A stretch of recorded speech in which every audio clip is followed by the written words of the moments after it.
Welcome to the Sustaining Creativity Podcast. I'm your host, Mari Riesberg. Over the past several years, I've combined my degrees in acting and somatic psychology to share my sustaining creativity techniques with performers. And now I've decided to share it with a bigger audience that includes you. I believe we are all creative, and this podcast is all about that. I'll be interviewing people from all backgrounds, ages, and creativity experiences to share just how creative we all are. Today, I'll be chatting with Wendy Nash, meditation coach. Wendy teaches startup founders and CEOs the art of introspection to navigate the emotionally, physically, and financially taxing process of building a business. Please enjoy Wendy Nash.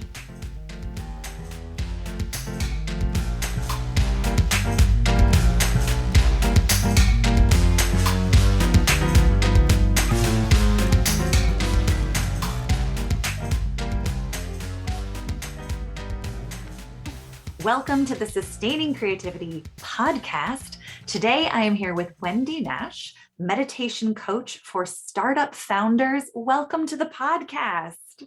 Thank you very much, Mari. Thank you very much. I really appreciate actually all the research and contact and preparation that you do. I think one of my big things about creativity is really taking in what other people offer. And that you have this podcast, that you do so much research and thinking behind it and so much preparation and such a lovely warm welcome. So I just wanted to say thank you very much for keeping me that. And the other thing I always like to do is recognize that this is Aboriginal land and the country that I'm calling from is Darug country. So just, for the continuation of all humanity, I just really want to pay my respects to the elders past and present. Thank you for that. And thank you for the warm welcome as well into this. I'm very excited to chat with you about creativity today. Before we dive into creativity, let's chat a little bit about who you are and what you do. So my name is Wendy Nash and I grew up in Sydney, but my parents are English. So I spent a bit of time in the UK. I've lived in Sweden. I've lived in France. I lived in the French countryside, commuted into Paris every day and did the switchboard in French for Microsoft. There you are. Oh my goodness. Be bold. So I didn't speak much French either. So in those days, you could do things like that. And so I was sort of basically spent most of my early life just running away from where I was. But really from a creativity perspective, what that did, or I guess maybe I just have a natural bent for it, is I'm really interested in turning what is kind of a thwarted position into a new avenue. So I'm really interested in this idea of transformation. And so I was just so miserable and unhappy. I was like, I am not staying here. So I just really got engaged with meditation and psychotherapy, and I completely transformed my own mind, actually from being a very bitter, hard person to being really focusing on loving and trying to get everybody to see what is on offer in our world. So that's why I started with that opening to say thank you very much, because we don't really appreciate what is given to us. Yeah. And I also want people to be kinder to themselves. And when we are kind to ourselves, we don't expect other people to be kind to us because we're already resourced. And we also then are in a really good place to be kind to others. And it's kindness. I think kindness is a form of creativity. I'm kind of, I guess, really trying to think about, well, what is creativity? So that's where I came from. And now I have this really lovely, lovely life. And I think what makes my life so enjoyable is actually just noticing what other people give me and transforming seeing everything as a way of transform from one to another. So. Beautiful. I love that. Not only transforming yourself, but supporting others to transform their experience, their mind, their businesses. It sounds like that's also part of what you do too, and supporting people in that capacity. Yeah. Nice. Well, what does it mean to you to be creative? So I did ponder this, since we arranged the meeting. And I thought really, really deeply. And I thought about, I wasn't an artistic person, so I don't have a lot of artistic artistic expressive thing. And I always thought creativity was artistic expression. But I sort of really, I don't know, is it resent the fact that creativity has been taken away from everyday life. So creativity, I guess, does mean to transform. But basically, you've got to understand that not you, but one has to understand that everything that we do is kind of up for grabs to be changed. Yeah. So basically, you're wrong all the time. You could be doing it slightly different, slightly better. But if you start from the position of, oh, I didn't get that right, let's see what I can change. It means then when people go, no, but that's not what I said, it's like, oh, actually, okay, well, where did I go wrong? And it stops that affront, being confronted by other people and allowing more transformation, more adaptability. So that's what creativity means to me, is being wrong and allowing myself to just go, well, what are other options then? Nice. Really, I'm hearing a lot of curiosity, holding that space for being curious of like, oh, there could be another way. It could be better. It could be worse. Let's explore them all. Exactly. That's a really lovely synopsis. I love it. Yeah. Creativity for me is, there's so much curiosity in it. And that's what keeps creative spark alive and moving and transforming from that kind of inside out experience when we stay curious. Yeah. I love the piece that you were talking about in just transformation, and that being wrong, or I think oftentimes we hear that phrase and it can feel like not attacking, but that we have a visceral reaction to that phrase. I noticed even when you said it myself, of like, oh, wow, I haven't heard that in a while. To have that experience and then to tease it apart a little bit more. What's your experience of that phrase, you're wrong?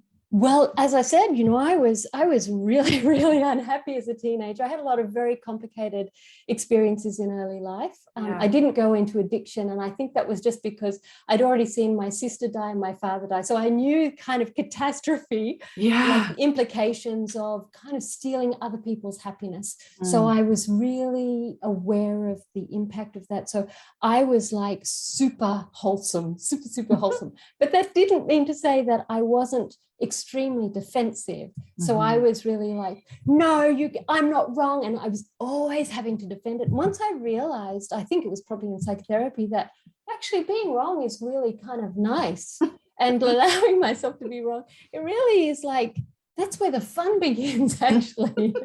There's a lot of freedom in that, just that's okay. Yeah, absolutely. Nice. Yeah. I mean, there is, when I think about it, there is freedom in that, as long as we don't personalize it and perpetuate that tape or that dialogue we have with ourselves of, oh, I'm wrong again, that cycle. And yeah, I'm curious how you transform that phrase or that cycle for yourself. Okay, I'm going to tell you a toilet story. Now, this is not a toilet joke. This is a toilet story. So a couple of years ago, it was a Sunday morning, and I was cleaning the toilet, as one does on a Sunday morning. Yes. And I was sitting there and I was thinking, well, I should be finished this by now. And I was sitting there going, hold on a minute. I have nowhere to go, no one to see. There is nothing hurried about this. I do not have to rush through this experience. And I thought, this body is this age in this moment. This toilet brush is this age in this moment. This toilet is this great. But this bathroom is this age in this moment. The collision of all these events in this moment is for the first time ever. Anything we ever do ever in our lives is for the first time only, and it will never, ever, ever be repeated. So there's just this moment. And once I realized that the should time was kind of some fantastical, magical mystery tour time, then I was like, okay, well, I didn't know how to do it that time. Well, what can I do better next time? And then I just really slowed down, and I just took my time with it, cleaning the toilet. Immerse yourself in toilet cleaning. Great present moment practice for sure. And all the listeners are rushing to clean their toilets. That's so great. But I mean, it's a great reminder that the collection of things is happening for the first time in this moment. And what do we want to do with it? We've got some choice in that. And we have opportunity to do so many things. We have the opportunity, but we also have a whole lot of unknown. Mm-hmm. I started this really interesting framework with my clients, which is, so have you ever done the Metta Bhavana meditation practice or the loving kindness meditation practice? May I be well, may I be happy, may my good friend be well and be happy, the unknown person or the stranger be it well, happy, the difficult person, the person who stole my coffee cup today, and the whole galaxy and the universe. I decided that I sort of, so creatively, I was sitting there, I was really kind of like, I've really got this now. And so what I did is I thought, okay, well, what if other people, like in this meditation hall where I was at the time, what if somebody who likes me sends me well-wishing? How do I feel about that? And I'm going, yeah, it's okay. Somebody who doesn't know me, I'm like, okay, still okay. The person who doesn't like me, they are still sending me well-wishing, and I'm just like, well, hold on a minute there. So, and then I'm like, the whole room is wishing me well-wishing actually at this point. Mm-hmm. So it really started to make me think, well, how else could I apply it? So then I take an evaluation, maybe a project or maybe cleaning the toilet, or it doesn't matter what you're doing, or an evaluation with the person or anything, and you go, well, what's good about this? What's good about this program is that you have prepared well, that we have a lovely rapport, and I've got enough information. What's bad about it? Well, nothing so yet, except I don't know how she's going to edit this. But true. And then what's unknown? Well, the technology might fail us. Yeah. And what was bad was that I couldn't get the technology to work. Actually, I arrived quite flustered before our conversation started. And then what's the overall picture? Actually, I'm having a lovely, lovely time with you. And this is a lovely conversation to keep going. And it's really delightful to be part of this larger process of podcasting in the whole world and sharing knowledge and your journey and my journey and how everything is kind of interconnected and playing. So I find that that's a way of transforming. Now, what was your original question? No, you know what? I don't even remember. It's fine. I appreciate the answer. And I think there's that creativity being, sparking an idea and following it. And that's part of the conversation and part of the experience and part of how we experience creativity in everyday life, in having conversations that meander or go off on tangents. That's part of the beautiful world of creativity in my mind. So. Yeah, and I think I just remembered where we were with that, but I think it was sort of that there's a whole chunk of our lives and a whole chunk of an experience that is unknown. And if you don't hold on to the idea that you do know, actually there's more you don't know. So you've obviously got your own background in dance therapy and addiction clients. And it's like, well, how much do you know about dance therapy? Well, truly, you probably only know maybe 5% on the whole global scale. You don't know what happens with the clients afterwards, after they've left the room with you. And so it's like, well, if you're wrong, well, actually, you always have 95% chance of being wrong anyway. So this is true.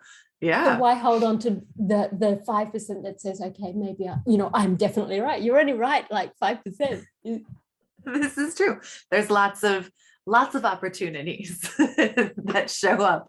Well, I imagine working with your, coaching the startup founders, there are often times that you experience challenges in the work that you do. I can imagine your own life and experience as well. What are some of the challenges that you face and how do you face them? How do I face them? I face them with the fact that I just don't know what I'm doing. Like sometimes I'm with a client and I'm sitting here going, like particularly with a new client, And I had somebody new last week and I was just going, I don't know what she's talking about. I don't know what she's talking about. I don't know what she's talking about. Okay. Just hang in there. Wait. Don't say anything. Ask another question. And the best question, here's a little psychotherapist trick, which I'm sure you know. So there are always two. When there's one, which is, and how do you feel about that? So, it's very psychotherapy. It's a very good psychotherapy one. And the other one is, tell me more. Not only are they good for psychotherapists to ask, they're good for you to ask yourself. Absolutely. So I just sort of sit there and I'm going, oh, okay. And so tell me more about what that means to you. And so then, of course, so it's really about skilling up on kind of small ways to allow ourselves to not know, to keep the conversation going, or to keep a space, to sort of allow a lot of space. So how can we in a conversation allow a lot of space? And that's really kind of key, I think. So it's just having a few little snippet kind of phrases so that the other person can have that space, or I can go, I don't know what I'm doing. Okay. And so the other thing that I do with clients when there's a problem is, and you can do this before you go for a run, clean the house, meditate if that's what you do, as you bring the problem to mind and you go, what am I not seeing about this? And then don't search for an answer. Let it sit, let it kind of simmer in the background, in the back boiler of the mind. And then just the answer will naturally arise. Yeah, that is the creative process you are just describing. And I do that with myself. Somebody said something to me and I thought, oh, am I like that? And I thought, oh, well, what am I not seeing about this quality that they're saying? And I'm going, oh, I know it's tied in with this. And it allowed all my blind spots to really come up. And I go, okay, I can live with that. And I just need to own it. Meditation, you just have to own the emotions. So like, oh, yeah, okay. So sometimes I get lonely. Yeah, it's really coming out of this place of loneliness, actually. So it's really nice. Yeah. You spoke about uncertainty and the not knowing piece. And creativity happens in uncertainty. So much of it is alive in uncertainty. And I really believe uncertainty is the status quo. We don't like that because we like knowing, or many people like to know all the things. But you strike me as someone who's very comfortable in that unknown and really willing to sit in that space or hold that space for people. Where do you think that comfort with the unknown comes from? I was so miserable when I knew everything. Fair. I was so miserable. No, this is how the world was. This is how it is. And that's how you do things. And I think what happened is that my marriage fell apart. And I was like, well, I thought I was right all this time. And here I am, I'm completely wrong. Okay, everything, my whole personality was up for grabs. Everything was up for question. Everything was, all right, so what does that mean? Yeah. And so I'm in it, and I think there's something really lovely about remaining in that space. And as you say, it's learning. So now I'm learning all about Australian Aboriginal sort of ideas of land and country, stars, plants, all this. So yeah, it is about saying, it is when we are wrong and we actually admit that, then anything is possible. I love that. We admit or take ownership of being wrong. Anything's possible. Say more about that. Oh, wow. Well, you tell me a time when something went wrong in your life. Oh my gosh. When something went wrong in my life. Could be small, like maybe you went grocery shopping, or you took a wrong route in the car, you drove somewhere. Oh yeah, like forgetting to feed the cat. Right. That went wrong. Okay, that went wrong. And then what happened as a result of that? The cat was a little louder in pestering me. Okay, your cat was telling you that it felt a bit unloved and it was seeking connection. And what did you do? Like, how did you respond to that? I think once I remembered that I had forgotten to feed the cat, there was a burst of, oh gosh, I can't believe I did that. So some negative self-talk of happening, and then the behavior and action of getting the cat food. Right. So I'm hearing a bit of humility. So that then it means then when you meet somebody and go, oh my goodness, I forgot to feed the cat. It's like, oh, I so did that. And then it's a bonding opportunity. Okay. So then you can really connect with somebody instead of going, I've never forgotten to feed my cat. So it gives a real bonding. So it allows humility in communication. And not only that, maybe you kind of go, oh, well, now I've got this reminder to feed the cat, or at a particular time of the day, I think, oh no, and now you never forget to feed the cat because you go, oh, this is terrible when I did that. I felt so mean. Yeah. So actually that's the process. Nice.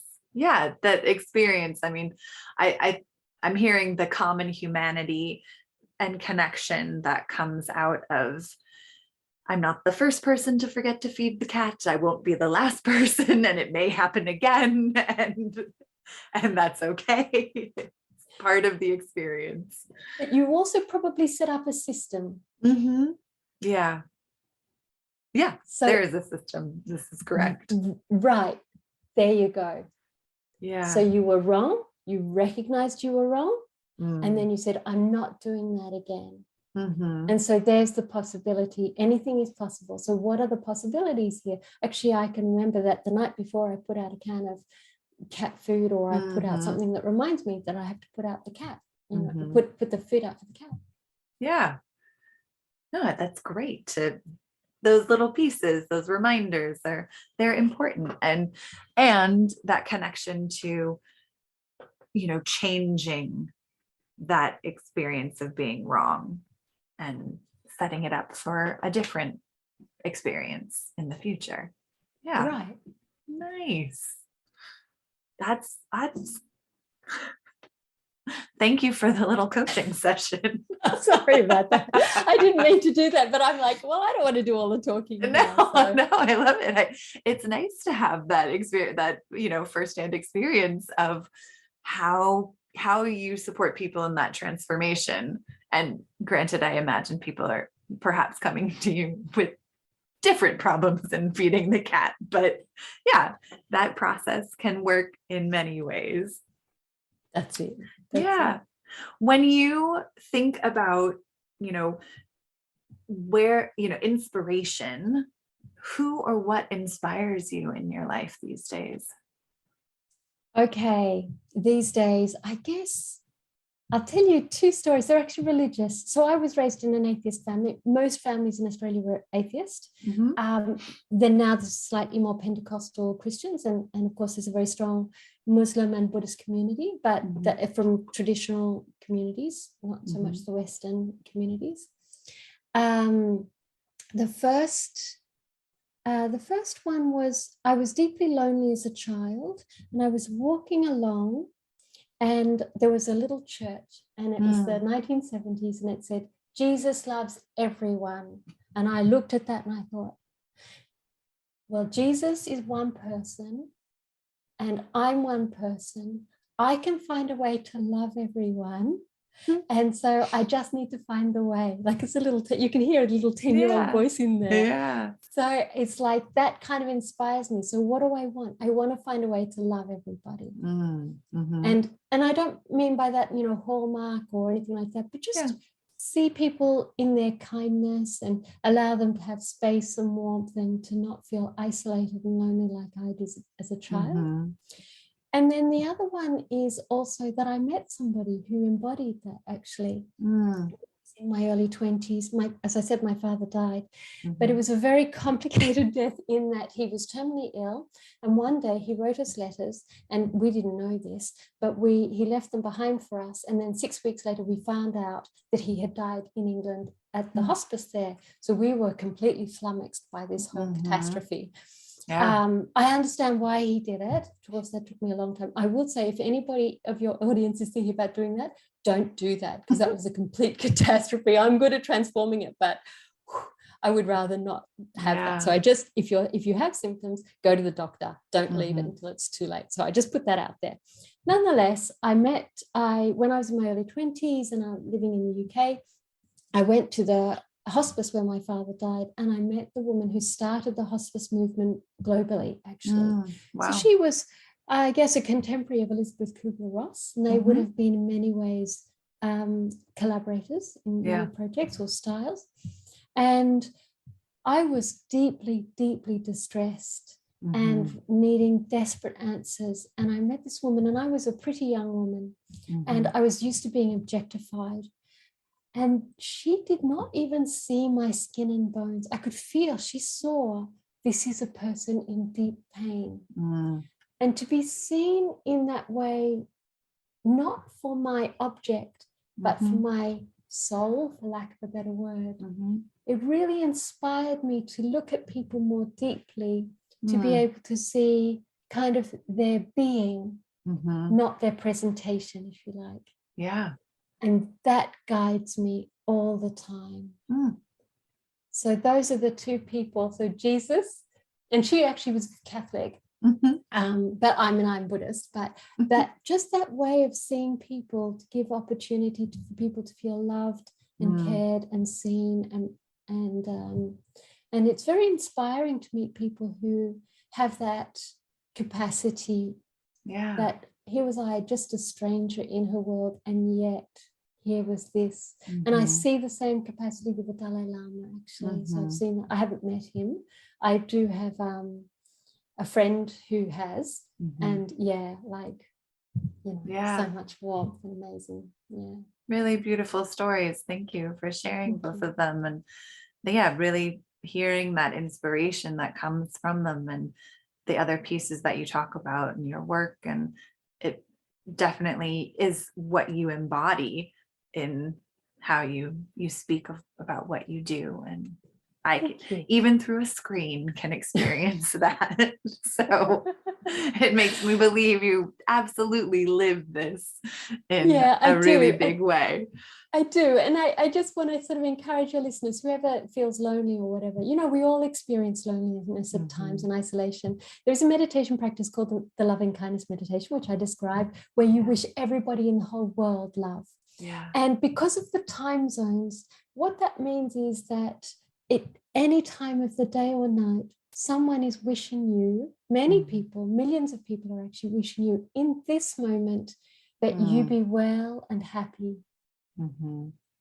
So you're 3 o'clock in the morning, if you're having an existential angst moment, I would never know what that is, of course, but no, nor I. So this I found, I think, very useful in my own personal journey when I felt really isolated, to think actually there's a whole lot of people who are sending me love at this moment. Great reminders for all of us, whether we're experiencing loneliness or not, just in any point of our day, knowing that there is some comfort in that reminder. Thank you so much for that. And this has just been such a delightful conversation. I have one last question for you. What does it feel like in your body to be creative? In my body, well, I'm not a dancer, and people often say, oh, you're such an, you think too much. And so I really resent that sort of when people say things like that. So if you have listeners who go, oh, you're so like thinking too much, and somebody's like, oh, that's a very intellectual approach, I want to thump you. So I'm just putting it out there. I have my limitations on the loving kindness. There's my edge. Perfect. Good to have a balance, right?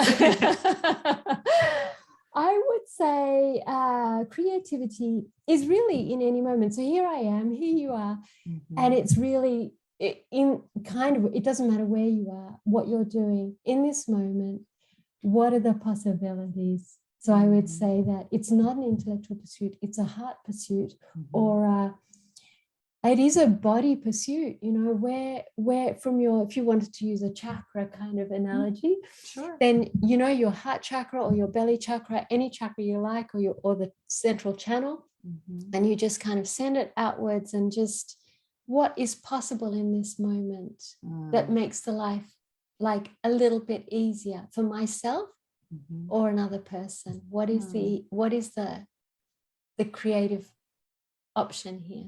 So there you go. That's what I would do. That's what I do. I love it. Yeah, I can, that the image of the central channel and what that feels like and the creativity of possibility is such a beautiful reminder. Thank you so much. And if people want to learn more about the things that you do, how could they go about doing that? Thanks. I just want to say it's been so lovely just having this chat. We're having such fun. I always think of myself as such a serious insect. And, it's just like we have laughed and laughed. I just want to say how delightful it's been. So thank you very much for that. Thank you. So I am straight to the point. So So my business is Kindly Cut the Crap. Oh, so such a fun name. So I'm straight to the point. So cut the crap, but you just don't do it harshly, do it kindly. It took me a long time to learn about the kindness part. So kindlycutthecrap.com. I've got a contact box there. You can also find LinkedIn, Wendy Nash. There are 2 Wendy Nashes in Sydney. Don't go to the wrong one. I will put your link in our show notes so people can easily find you. Yes. Yeah. And thank you so much for taking the time to chat with me. It's been such a treat. I've thoroughly enjoyed laughing and chatting. It's been fun. Thank you very much.